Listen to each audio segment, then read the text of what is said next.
অসুস্থ শরীর নিয়ে হাজবেন্ডের জন্য কিভাবে রান্না করলাম তাই থাকছে আজকের ভিডিওতে। আসসালামু আলাইকুম, welcome back to my channel. আমি তন্নি আক্তার বলছি গাজীপুরের কাপাসিয়া থেকে। আমার প্রাণপ্রিয় কলিজার ভাইয়ারা আপুরা, আশা করছি যে যেখানে আছেন ভালো আছেন, সুস্থ আছেন। আলহামদুলিল্লাহ, আমি আমার পরিবার নিয়ে ভালো আছি। আজকের ব্লগটি শুরু করলাম দুপুরে রান্নাবান্না থেকে। তো আমার শরীরটা কিন্তু বেশি একটা ভালো না, জ্বর ঠান্ডা, অনেক পরিমাণে মাথা ব্যথা। তো তাও তো রান্না করতে হবে, হাজবেন্ড যেহেতু বাড়িতে আসছে। তো আজকে রান্না করার জন্য নিয়েছি ফ্রিজে কিছু গরুর গোস্ত ছিল, তো সেইটা রান্না করব আর ভেন্ডি ভাজি করব। তো এখানে আমি গোস্তটা ভালোভাবে আগেই ধুয়ে নিয়েছিলাম, তো পরে আবার ধুয়ে তারপরেই তো হাতে এখন মেখে নেব। তো এখানে যা যা মশলা লাগে সব কিছু দিয়ে দিচ্ছি। প্রথমে পেঁয়াজ, তারপর তেজপাতা, গোটা দারচিনি, এলাচ, আদা, রসুন, জিরে বাটা দিয়ে দিলাম। এখন লবণ দিয়ে দিলাম। এখন হলুদ গুঁড়ো, মরিচ গুঁড়ো, ধনিয়া গুঁড়ো দিয়ে দিব। আমি কিন্তু আগে ভাত বসিয়ে রেখেছি, ভাবলাম ভাতটা হতে হতে হাতে গোস্তটা মেখে রেখে দিই কিছুক্ষণ, তারপর সবার শেষে বসিয়ে দিব। তো গরুর গোস্ত হতে যেহেতু একটু বেশি টাইম লাগবে তার জন্য। তো এই তো আমার সবগুলো মশলা দেওয়া শেষ হয়ে গেছে, এখন আমি ভালোভাবে মেখে নেব। তো আমার কিন্তু প্রচণ্ড পরিমাণে ঠান্ডা লেগেছে, মাথা কিন্তু অনেক ব্যথা করছে। তো এই তো আমি ভাত বসিয়েছি, ভাত আমার হয়ে গেছে। এখন আমি এই তো ভেন্ডি ভাজিটা করে নেব, তারপর গরুর গোস্তটা চুলায় বসিয়ে রাখবো। তো ভিডিওর এই পর্যায়ে এসে প্রতিদিনের মতো সেই একটি কথাই বলবো, আমার ভিডিওটি দেখার আগে অবশ্যই একটি লাইক দিয়ে দেখা শুরু করবেন।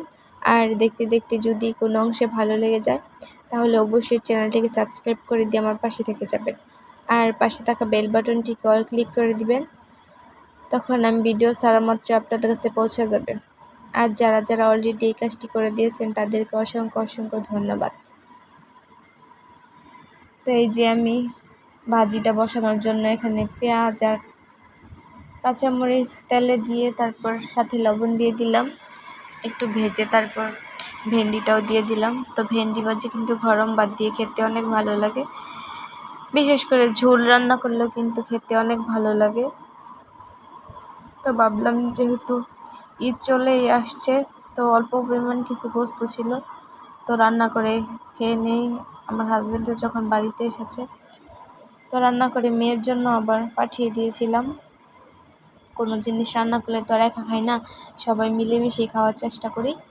তো এখানে আমার সব রান্না বান্না শেষ, এখানে আমি গোস্তটা বসিয়ে তারপর এই তো কিছু আম কেটে নিয়েছি। তো এখন হাজবেন্ডকে নিয়ে দিব খাবার জন্য, আমিও খেয়ে নেব। তো এখানে আমি গোস্তটা ওই ছোটো কড়াইয়ে বসাইছিলাম, তো দেখলাম যে গোস্তর থেকে মানে কড়াইটা অনেক ছোট হয়ে গেছে, তার জন্য আমি বড় কড়াইয়ে দিয়েছি।